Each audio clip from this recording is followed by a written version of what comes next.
You are stuck in this house.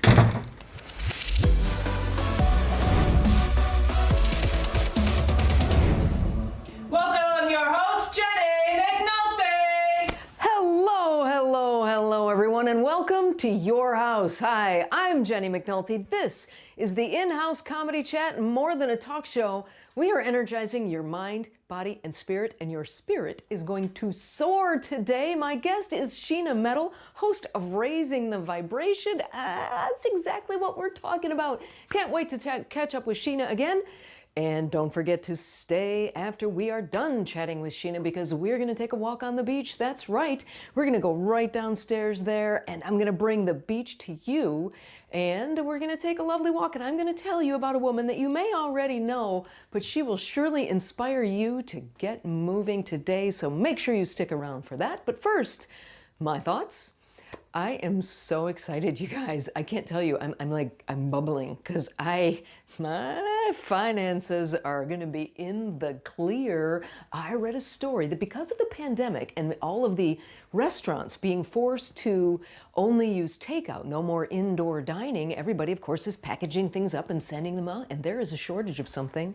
There is a shortage of ketchup packets, you guys. Now, I happen to be a ketchup fanatic. I put it on everything. When I used to eat those things, I used to put it on macaroni and cheese. I used to put it on eggs. I even put it on steak. I think I was kind of meant to be a vegan, but the point is I have a lot of these ketchup packets. So while the world is in a shortage of ketchup packages, come check it out. I got them. Look at that. Look at that. I got your needs, man. I will sell these to you at a fairly decent rate. I am going to be in the clear. Doesn't matter. I haven't worked since March 7th. I got a pocket full of cash right here, y'all. And this is the good stuff. This is the Heinz. I'm not talking that crappy old Hunt's catsup that's a waste of tomatoes. Only primo stuff from me, man. Yeah, send me a message. I'll hook you up. Or you might not need to do that if you happen to be one of the 665 people that purchased Lil Nas X Satan shoes. I don't know if you heard about them or not, but he took a Nike shoe and his company changed it a little bit, put a pentagram on the top, and took a little bubble in the bottom of the sole. And in that bubble was red dye, and every shoe had one drop of human blood. Why? I don't know. But he made 666 pairs of them and was going to, on April 1st, no kidding, on April 1st, auction away that last pair. And Nike said, excuse me, we don't want you doing that, and slapped a restraining order. So now they've stopped selling the shoes, or obviously they're not selling anymore, and they're offering a free recall, or not a free recall, a full refund to send the shoes back. And they cost $1,018 because Lil Nas based that on apparently a passage from the Bible in Luke 10:18 where Satan falls from the sky. So they cost $1,000. And they're going to be worth a lot more than that now because there's not going to be any more made. Only 600. I mean, Satan himself won't be able to afford these shoes. But it's not the first time. They actually made Jesus shoes a couple of years ago where they put holy water in the sole. And a couple of years before that, they made Buddha shoes, but you can get those anywhere. They're at all the resale shops. Get it? Resale? Reincarnation? Yeah, I guess if you have to explain it, they're not that good. Anyway, finally, Rory McIlroy, the golfer, started out the Masters yesterday. I believe it was on the 7th hole on his second shot, and it was headed right of the green. So he yelled, "4 right." But I guess someone out there didn't hear him because he hit somebody. Whacked him with the ball. And it was his dad. He hit his own father with the ball. How weird is that, huh? Anyway, Rory McIlroy is now out of the Masters because his father grounded him. Really sad story. My guest today is absolutely delightful. We have been pals for a really long time. In fact, I just did her show on Tuesday, and she is here now to share her uplifting message. She has done it all. She is a talk radio queen here in Los Angeles. She's been doing many shows, the Sheena Mental Experience. And as I said, the Raising the Vibration. She also takes her show live 4 times a year to the Improv. And here is Ray Don Chong with Sheena Metal at the Improv. Check it out. The reason why I got the part in the movie is because at the day of the audition, my son, I was this woman who looks like me, but a little thinner, but my son was blonde and quite pale, but he was 3. And I didn't have anyone to take care of him, so I brought him with. And he walked into John Badham's office and ran up to piano, and there was a helicopter, and my little beautiful child said, "Oh, is that a helicopter?" And John Badham is like, "This is your little boy?" And I was like, "Yes." And he's like, "She's got the part." Pretty much. All it takes is a helicopter. A beautiful child to say a helicopter. Do you take him on all auditions always now? No, he's 33 and not interested. Sheena Meadow. Hey, Sheena, how are you? I'm wonderful, my friend. How are you? It's good to see you. Likewise. I'm doing well myself, and that is a frightening thought, isn't it? A helicopter? Just all those little things. Yes. Anyway, so my beloved Prada, everything she says is fascinating. I love her so much. Yeah, you do those shows. Those shows are really fun. The ones that you do at the Improv. You've had Lee Merriweather on there. They're really fun. How much do you miss the live experience? Because I know you do a lot of radio, but you still do get out there quite a bit live. Do you know I do? I do. I mean, I'm surrounded by people because I'm working all day long in my spiritual practice and at my church. So I mean, I'm not connecting with people, but it's different than connecting with people in person. And I'm such an introvert, and I love my time at home, but I would be lying if I said I don't miss people, and I miss hugs. I get all excited when I go to the chiropractor because he touches my neck, and I'm like, oh, someone touched me.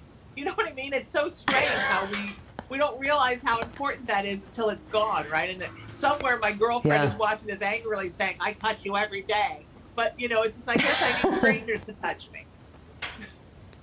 Okay, a new thing you found out about yourself in the pandemic. Now, you started as a stand-up comedian. You do stand-up. You still do comedy. Sure. People tell me, we were talking the other day about your impressions. Tell them what you told me. It really made me laugh about people's impressions of spiritual people and how funny they may or may not be. You know, when my mom died, and that's funny, right? When my mom died and I sort of took this turn into the spiritual, kind of at her behest from spirit, people would look at me with this kind of strange face, like, well, are you not funny anymore? Are there not going to be any more improv shows? You know, is it okay to say this around you? And then when I became a minister, it got worse.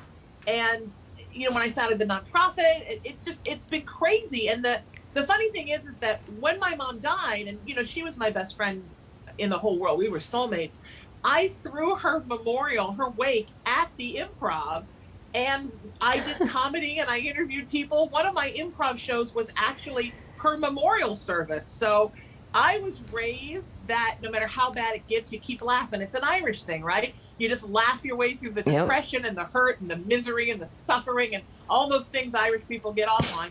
And, you know, it's so, I think it's so funny. So sometimes people are a little shocked, especially in my spiritual work when I lecture and teach. And I always tell people, if you're looking for a psychic or a minister who doesn't throw F-bombs and tell you like it is, I'm an Irish Aries from Connecticut, you got the wrong girl, find somebody else. So I even have been known to use profanity during my spiritual services. I mean, you know, sparingly, because I'm at a pulpit. But, you know, sometimes you just got to hit home with it. You know, I do a lot of shows at churches, actually, like the gay churches, the MCC churches, or the United that's where I pastored. UU churches. And they're great audiences. I love doing the shows there because, you know, I mean, everybody likes to laugh. It doesn't matter who you are. You need to. Sure. So tell us a little bit about raising the vibration and what you mean by that. In fact, we just had a guest on, Carla Collins, comedian from Canada. I don't know if you know her, but she was talking about how she does meditations, and she does them after a comedy show. And she said that, you know, people think, like you were saying, that everybody's all woo-woo in the spiritual world. So what do you mean by raising the vibration? Because it does sound a little, all right, what do you mean woo-woo? Explain what you mean. Oh, it's super woo. It's airy-fairy as you can be. But it also is very logical when you think about it. So, you know, we have an essence, right? Everybody's soul has an essence, and your vibration is sort of like the soundtrack to your soul. It's sort of the hum that moves along everywhere that you go. And you have an option in your life, right? Because we live in a free will environment. You can keep it high or you can let it go low. And to let it go low is to fill yourself with drama and chaos and negativity and worry and anxiety and depression and glass half empty, right? Scarcity consciousness, everything's bad, people are taking things from me. Interesting, somebody said to me yesterday on one of my radio shows, on my Haunted Playground show, which I thought was so brilliant, you can either live in gratitude or you can live in grievance. And I'd never really thought about grievance before, but some people walk around acting like everything's been done to them, why me? And a lot of the why me's are just normal human minutia that we all have to deal with every day. So to keep your vibration high is to stay positive, to stay hopeful, to stay optimistic, to live in an abundance consciousness, to want to help the world, to understand what benefits you, benefits everybody else, to not sweat the small stuff, to understand that part of the learning process here on Earth, which I like to call soul school, is obstacles are going to be thrown at you and challenges that you need to overcome. And are you going to do that with grace and with a smile and with hope, or are you going to let that get you down for the next 20 years? And then there was that one time that I went to Starbucks and my Frappuccino didn't taste right. And I mean, people really live on this stuff. And it's, when you look at the world and you look at humanity and you think of all the things that can happen to a person, the latte being the wrong temperature should not be in the top 10. But people tend to become very self-focused on every little tiny thing that's ever happened to them.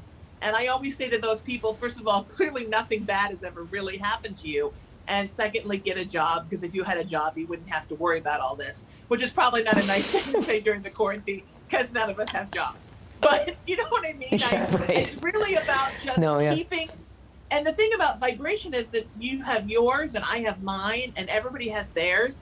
And it's contagious. A high vibration inspires others to lift their vibrations. And then there is also, you know, Los Angeles has a vibration, California has a vibration, United States has a vibration, the earth has a vibration, and everybody raising theirs raises the whole. And isn't that what we really want? For one, for us to have a better life, and then two, for everyone around us to have a better life, and then three, for the world to become a better place. So that's what it is for me. You know, you talked about places having vibrations. I know there are places like Arizona or New Mexico, whatever, that are supposed to be really like a vortex and really vibrationally, you know, big. Can you sense them? Like when you go to places, do you get vibes from the place itself? Oh yeah, oh yeah. And when I went to Sedona a couple of years in a row, my friends did a spiritual conference there, and I went up to be a part of that. And the first time I was there, after a couple days, I was looking for a crystal for my mom in a shop. And I literally stopped and said, "How do you live here?" And then the girl working behind the counter said, "You know what? I move 2 hours out of town and I drive in." She said, it's really hard to live here because of all the energy. So a lot of times when people move here, they immediately move into the town. And then they realize they can't handle the energy of the town because of all the vortexes. So they wind up moving like an hour or so out of the town and they drive in. It's a lot. There's a lot of energy there. But when you think about the energetic hum of the everything, Jennie, LA has a lot of that, right? It's right between three huge spiritual conduits: mountains, ocean, and desert. And we sit right in the middle of that. So it's a hot spot. And this place vibrates. Like walk down Hollywood Boulevard at midnight, it's vibrating there. And I think that sometimes people move here from wherever they're from to get famous. And then they realize when they get here, this place is overwhelming. And sometimes they run back to the Greyhound with the tail between their legs and they leave. And sometimes they'll have to think about it and then come back with a different perspective, because it can be a lot here. I love it here, but I'm a person who likes to be constantly stimulated spiritually. So I love all that happens here energetically, but I know even here it can be a lot for people. What do you mean by when you went to Sedona and you can feel it? What did you feel? Can you explain it, or is it just a feeling? It's kind of like almost dizzying. I remember I called my best friend. I mean, everything. I was tripping down the stairs. I kept hitting my head, like putting the trunk of my car down and hitting my head. And I called my best friend and I said, "What the hell's going on?" And she said, "You're not grounding yourself." And I said, "You're gonna be crazy. I'm the most grounded person in the world." And she said, "No, you're used to grounding in Southern California. You have to ground in Sedona because the energy is different." And, you know, Sedona has all these vortexes everywhere, and there's the mountains everywhere, the red rocks everywhere. And all of that makes for a lot of energy. It's a valley, so the energy kind of can't get out.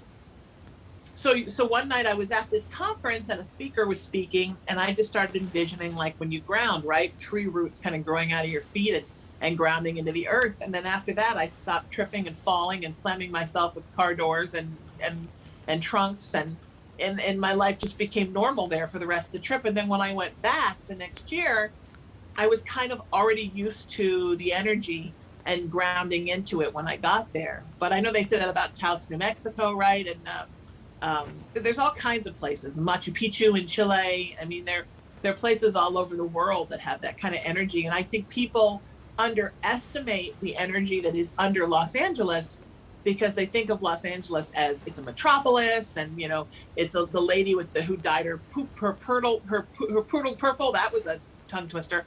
And she's got a boob job, and, you know, this person and their $500,000 car. They don't realize that what drew the entertainment industry here 100 and some years ago was that intense energy that comes out of the ground here, that this was the perfect place energetically for the entertainment capital of the world to be, you know? So sometimes when you're here and everything feels very overwhelming and you feel like you can't leave your apartment, it's because of that energy that's so intense. And where do you go to get away from it? You go to the ocean, it's more intense. You go to the mountains, it's more intense. You go to the Mojave, and it's super intense. So it's, you know, that you just have to learn to sort of ground to the area and live with the intensity here and be okay with that. And that's why I think a lot of people leave. I love the ocean, though. If anything, that is a very calming experience for me when I go there. So me too. Why would that be harder? Well, it's for some people, that's the intensity of the spiritual experience. The ocean is a big, beautiful, intense living thing. And I think it's wonderful. And I like to just sit there and watch it. I grew up on the beach. I grew up in Huntington Beach. I always grew up on water, no matter where we lived in the country, because my dad, in his spare time, built boats. So we always grew up near water. Some people find water very overwhelming. I find it lovely. I mean, I could sit on the beach and just sleep for 4 days. But again, I like that feeling of everything natural in the earth sort of moving through me spiritually. And I'm not afraid of the ocean. I'm not afraid of how huge it is. I don't think sharks are out to get me, you know, but other people people can live in a very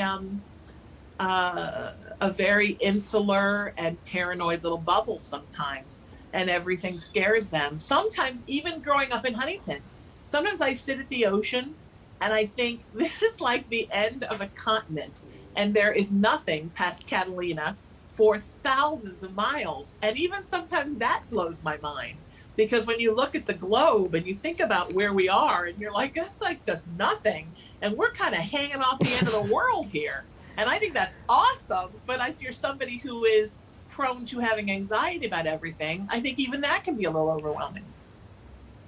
So, you know, it's funny because Provincetown is the same thing. It's at the very tip of Cape Cod, and literally you're kind of at one of those, you know, edges of the world there. And it has been an artist place for years. Writers, painters, the lighting there is amazing. So that makes sense. So quickly, if you can do it quickly, how do you raise your vibration? You're feeling, you know, what is it, you know, raising our vibration? What is your technique, or how do we do that? Well, the good thing about it is your vibration wants to raise itself. It's that we stop it with things. So the most important thing is really just to get out of the way. You know, Spirit wants to take care of us all and have us have wonderful, happy lives. We get in the way of it by putting up blocks. So if you just kind of take that little monkey brain, you know, the little monkey that chatters in your brain and tells you, oh, you're not going to be anything, and you're terrible, and you should freak out about this, and this person's probably bad. And if you just calm the monkey, give it a banana, and tell it to go away for a little while, and you know what I mean? Get out of your head and get into your third eye chakra, and just connect to Spirit, and just let yourself be. and don't muck up your life with a lot of negative thinking, with a lot of self-centered thinking. Self-love is good, self-focus can be a lot, and just, have love for everything. Have love for you, have love for your tribe, have love for the things around you, and try to see the good in everything, try to see the positive in everything, try to see the lesson in everything, try to see the opportunity in everything. And really, your vibration will naturally lift on its own. But we're always squashing it down with all our weird negative thoughts. Like sometimes at night when I don't have anything else left in me to do, but I don't want to sleep, I'll just scroll through my Facebook timeline and leave people hearts and likes and things just to like kind of participate in the world. And I'm always blown away by some of the things that I read on Facebook, and I'm like, wow, that was a really long post about kind of nothing. That it just ranting and ranting and ranting and ranting, and all that time could have been spent putting hearts on somebody's post, or it could have been spent putting up a meme about love, or it could have been spent putting up something funny to make people laugh, or putting up a song you like, or a clip from a TV show you like. But to just focus on everything you don't like. And I always say this, and I probably said this when you were on the show on Tuesday with me on my Raising the Vibration show. If you're going to focus on what sucks in your life, you'll find a lot of stuff. But why do that? Yeah. I mean, why hyper focus on what you don't like, what you don't have, what hasn't happened for you? You'll just drive yourself crazy with that, and that just keeps squelching your vibration, right? And then when you're around people, and you remember being around people, Jennie, back in the day, when you're around people, and then all the people do, all you do is talk about this is terrible, and this was horrible, and then everybody else's vibrations are like, I mean, I think, not to get political, but here I go. I think we saw that in our country in 2016, right? We saw the constant, you turned on the TV and it was just constant negativity. And we all started to feel like, and that's the difference in a high vibration and a low vibration, It's true, because when I had done your show, I had just gotten my shot, and I got a flat tire coming out of Dodger Stadium there, right, where I got it. And it was funny because I was in a kind of a crappy mood. I'm like, and I was new. I had to just get somewhere where I could be safe to call the AAA guy after the interview. And I was waiting to go on. I was a little bit, and then just the more we talked, and the more we talked about positivity and things, I felt great by the end of the thing. And then the AAA guy came really fast. So you're definitely onto something huge there, my friend. If you're just joining us, I am Jennie McNulty. This is Sheena Metal, and Sheena, I want to talk to you now. I checked on your Facebook page. You have a new assistant. You're new on TikTok now, and you have a new empathic assistant. So let's check a quick video out about your new helper. Yeah.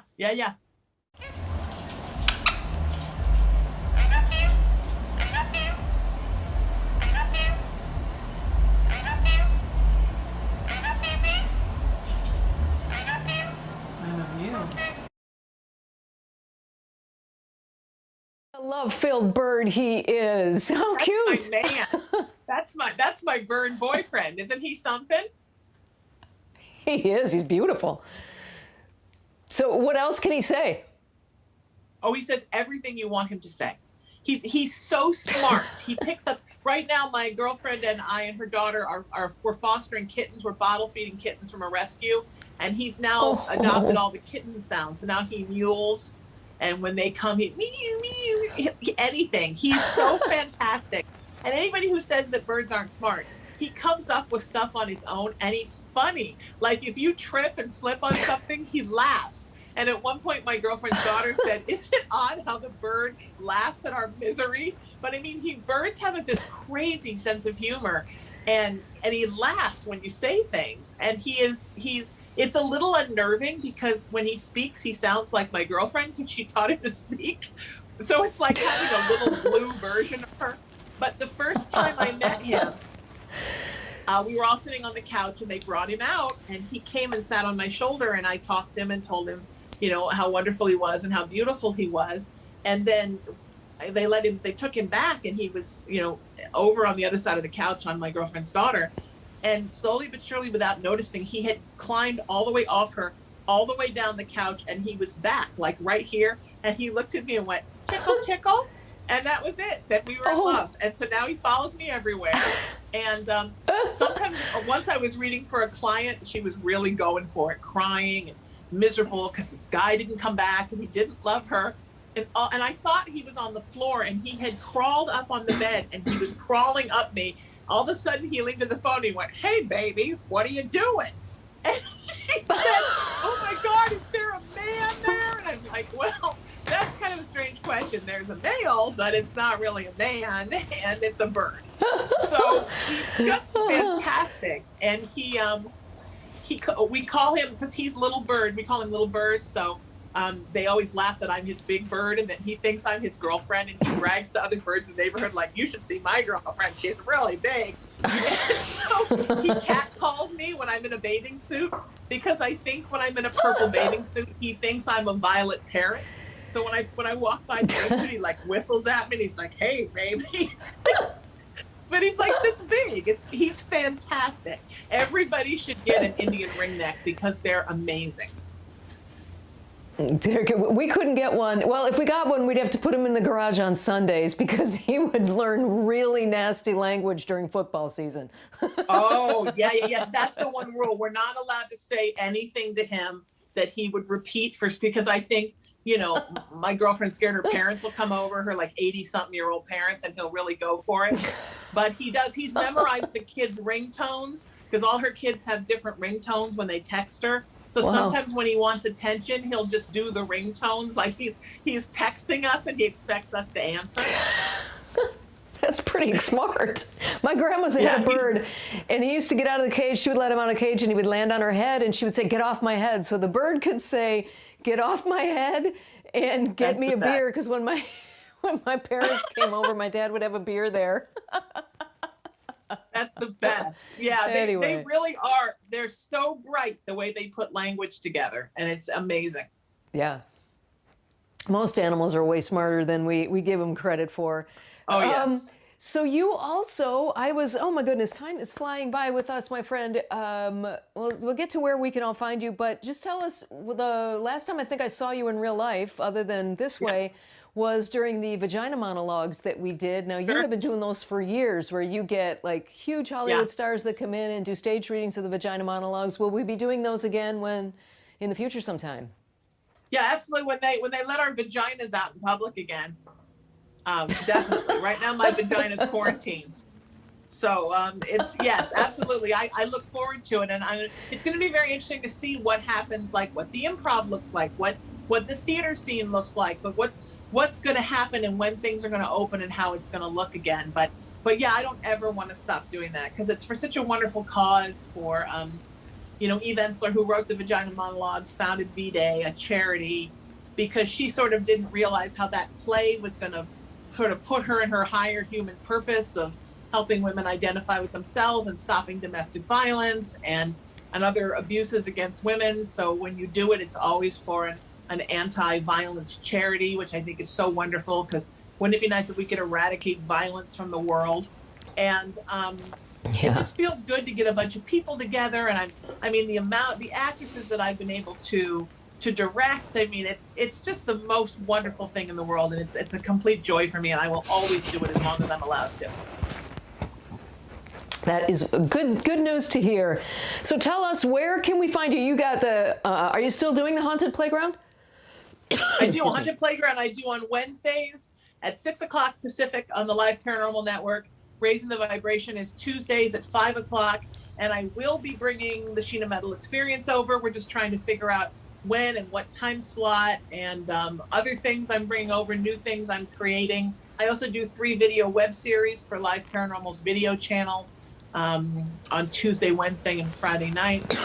And I'm just staying busy. Sheena Metal Spiritual, that's where I'm at. That's the best place to find me. And the nonprofit is at raisingthevibration.org. And I'm pretty much just Sheena Metal on TikTok, Facebook, Twitter, YouTube, Instagram. Go and find me and follow me. I'm pretty accessible, and I like to reach out to people as much as I can. And if I can't get back to you, then the bird will.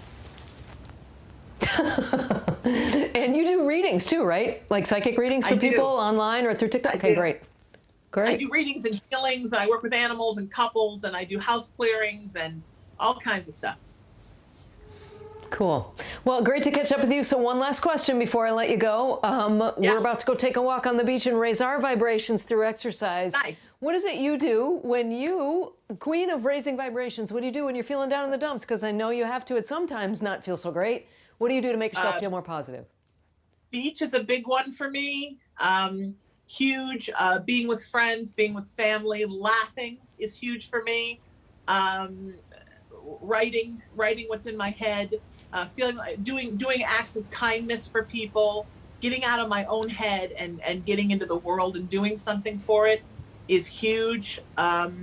Just kind of sometimes having a minute just to be alone by myself and spend some time with me, have a nice conversation with me and connect with spirit is really important. For me, it's just about that and just being so grateful. I have such a wonderful life and I'm so thankful to have it. I have such wonderful friends like you, my friend.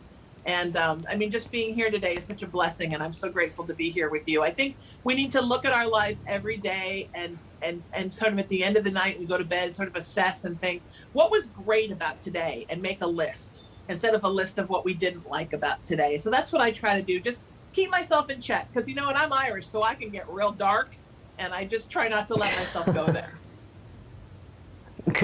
That's good advice, my friend. Very good advice. Thank you so much, Sheena. So it's the Live Paranormal Network, correct? Live Paranormal Radio Network. Yep. Live Paranormal Radio Network.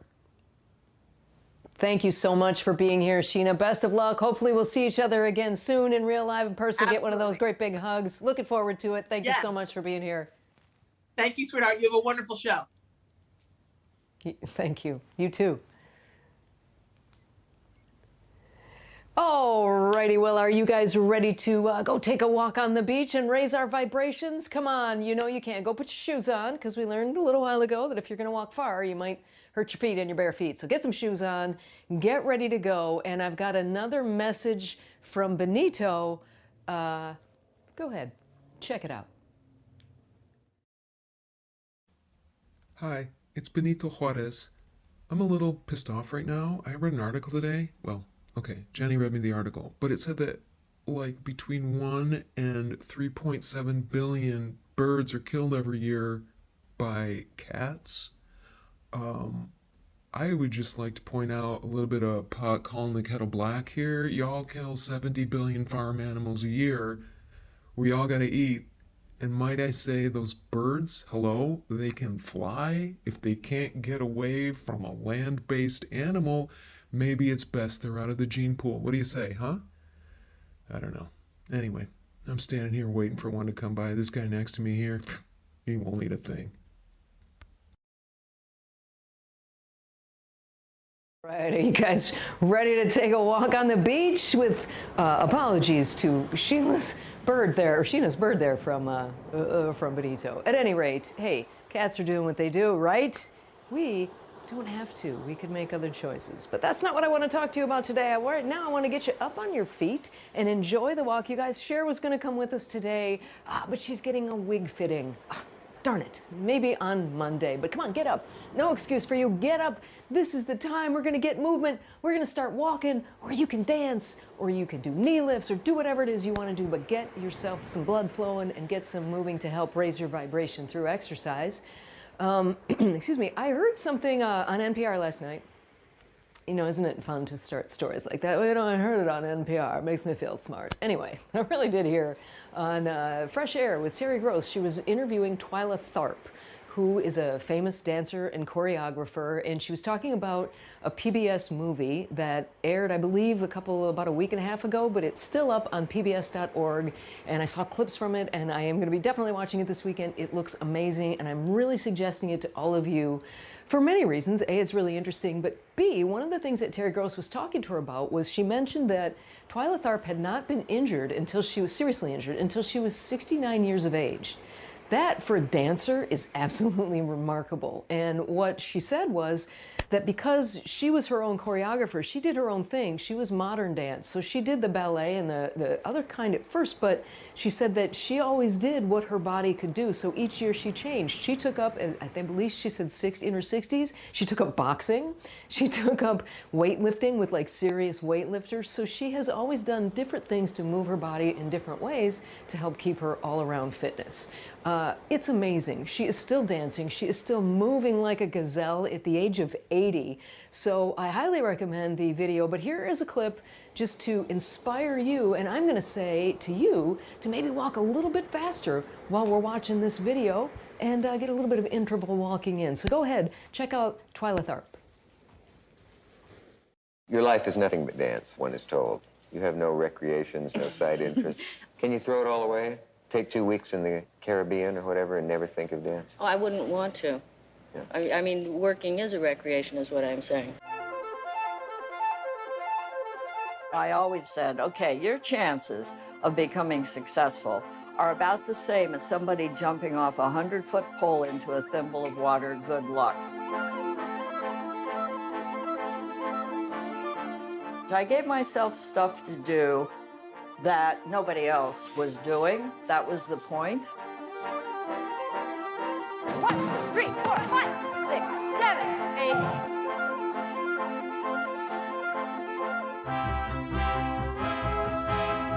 8. She would push them to the limits of what they could do physically. And she'd push them further. I'd never had anyone push me like that before. 1, 4, and 1. People are throwing themselves around the stage.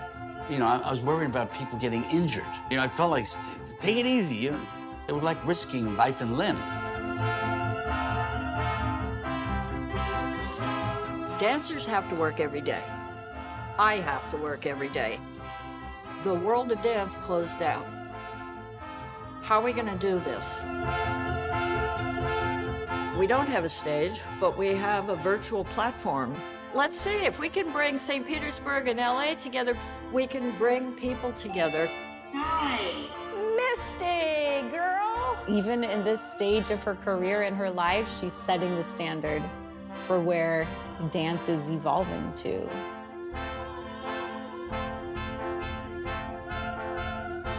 I was definitely on my own. I wanted to know who my mom was.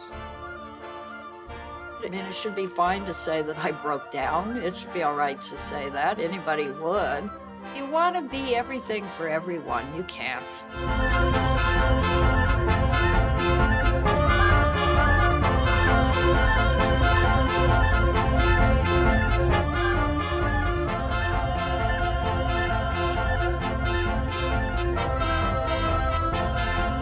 Do I feel like overall I've completed my mission? Not yet.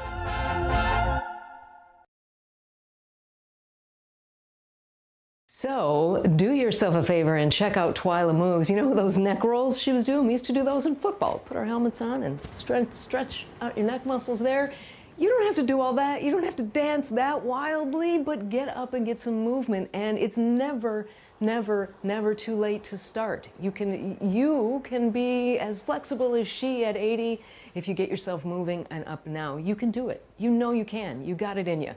All right, my friends, so I really hope you're walking with me now and that you're going to continue to walk, because I don't know if I've mentioned this or not, but 20 minutes of a brisk walk every day can really change your life. It does. So have a great weekend.